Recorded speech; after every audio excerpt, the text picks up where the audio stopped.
दिनेश भैया ने उदाहरण अपनी तरह से दे दिया आप लोगों को कि जो सबसे पहला होता है वो टोकरी का सबसे अच्छा फल होता है, उसे सबसे ऊपर रखा जाता है। लेकिन मैं जानता हूँ आप लोगों को पता है कि मूवी का हॉल है, स्क्रीन पे सबसे पहले गुटखा खींचने वाला मुकेश आता है।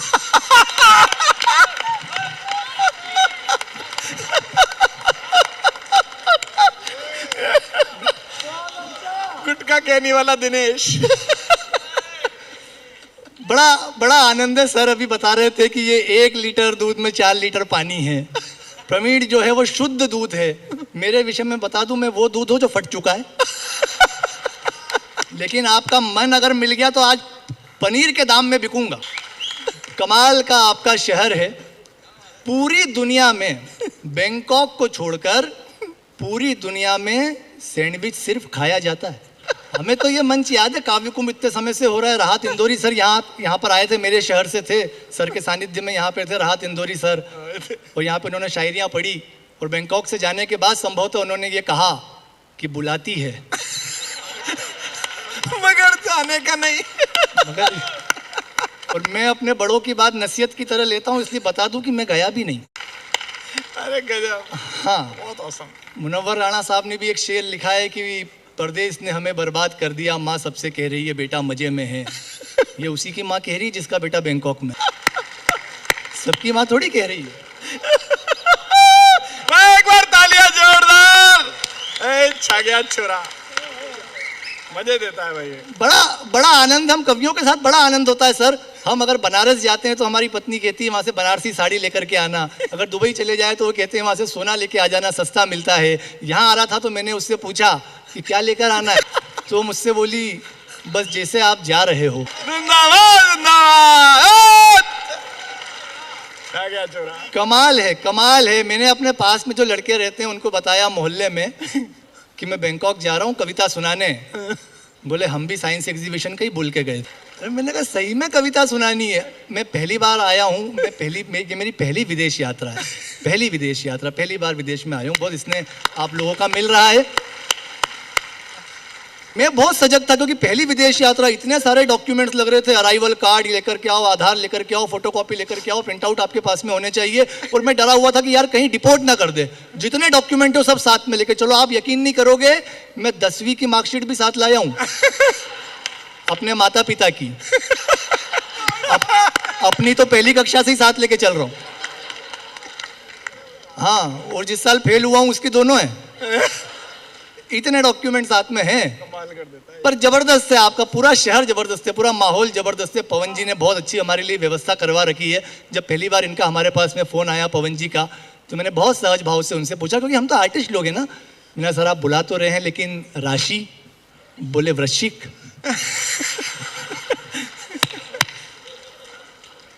मैंने कहा नहीं सर, मैं आपकी नहीं, मैं अपनी राशि पूछ रहा हूँ। बोले तुम्हारी शायद वृषभ होगी।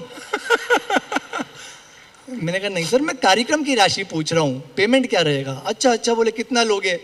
मैंने कहा सर अब पहली बार बैंकॉक आने का मौका मिल रहा है, कितना बड़ा अवसर है हमारे लिए। मैंने कहा सर जितने आपने सोचे हैं उससे भी 5,000 कम देना। बोले फिर तो आ जाओ। मैंने 5,000 ही सोचे।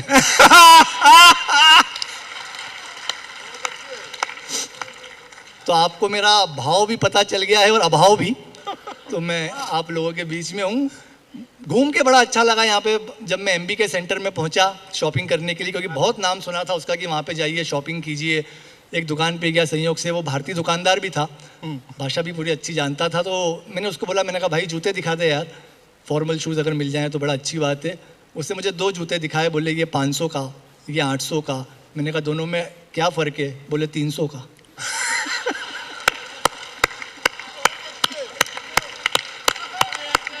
जिंदाबाद, क्या बात है, वाह।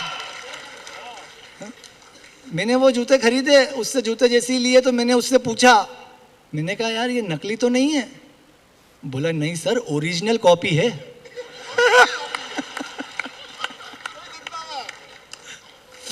मैंने कहा ठीक है। मैंने उसको नोट दिया अपना भारतीय मुद्रा, क्योंकि भारतीय दुकानदार था।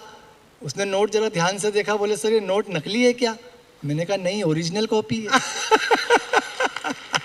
बोले लेकिन महात्मा गांधी का चश्मा नहीं है। मैंने कहा ध्यान से देख, राहुल गांधी है।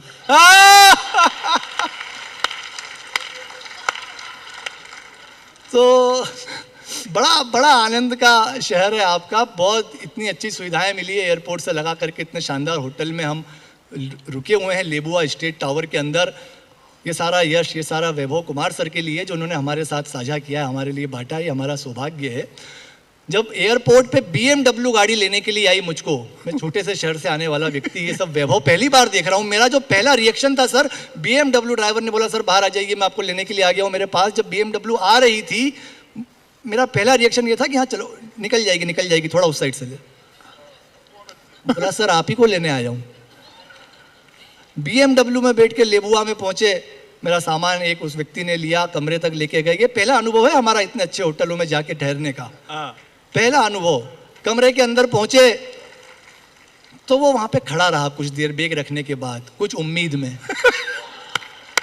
अब मुझे क्या मालूम क्या होता है।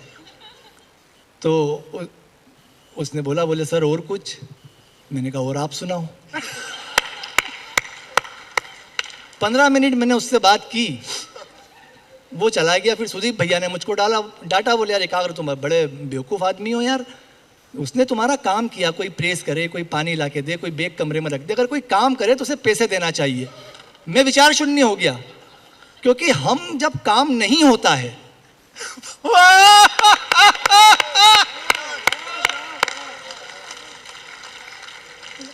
तब पैसे देते हैं। हाँ, इतना वैभव, इतना शानदार। जब शाम को खाना खाने के लिए गए तो वो पास में से वेटर सिजलर लेकर के निकला, हो ना आग वाग निकलती है उसमें से, तो मुझे ऐसा लगा आरती है मैंने यूं करके।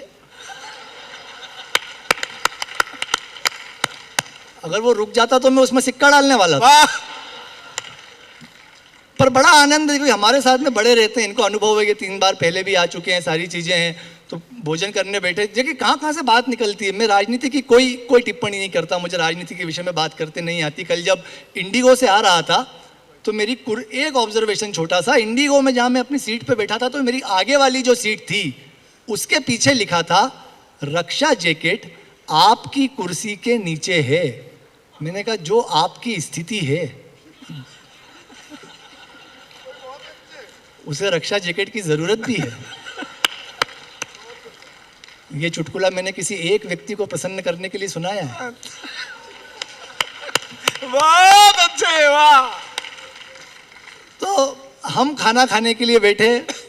अच्छा, आज एक तो मंच पे आते से मेरे साथ जो कांड हुआ, मुझे सिर्फ ये पहनाया गया, आप सबने देखा, बाकी सबको ट्रॉफी भी मिली, फूल भी मिले, मुझे सिर्फ ये।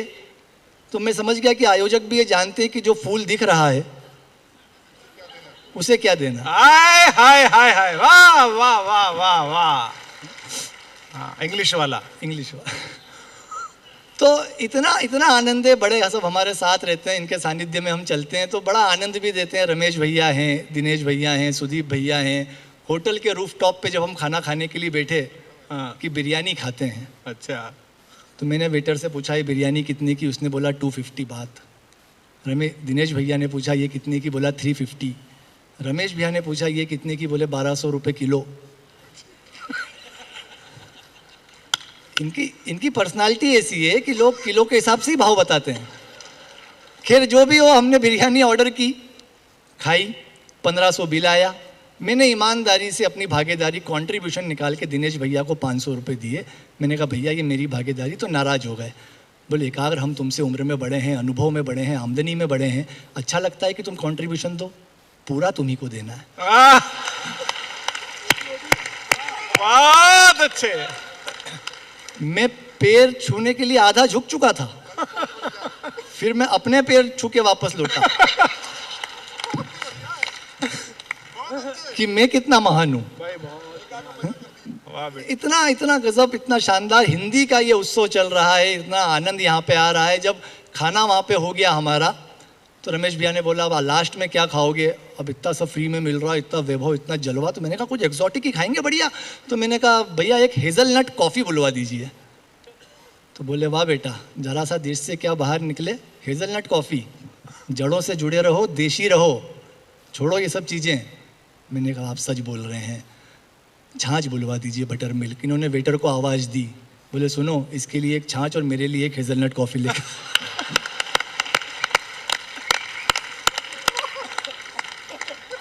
तो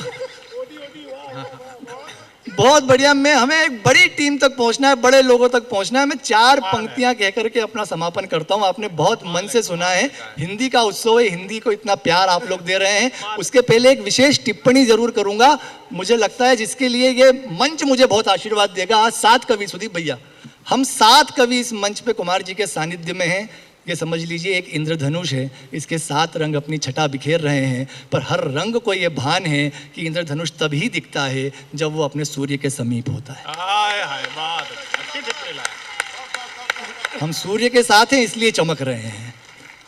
जिस ठाठ से स्वर्ग लोक में देवेंद्र रहते हैं, आपने बहुत मन से सुना। हिंदी को इतना प्यार दिया आप लोगों ने, भाषा और कविता का इतना लालित्य है कि जब सर पे चढ़ती है। प्रवीण ने अभी बहुत अच्छे गीत सुना, एक कार्यक्रम में इसने माँ पे गीत सुनाया तो साक्षी रोने लगी बिलक बिलक, कितनी भावुक हो गई। तो मैंने कहा यार रो मत यार साक्षी, कोई बात नहीं, गीत ही तो है। अरे बोले भैया आप नहीं समझोगे, आप उस दिन समझोगे जिस दिन आप माँ बनोगे।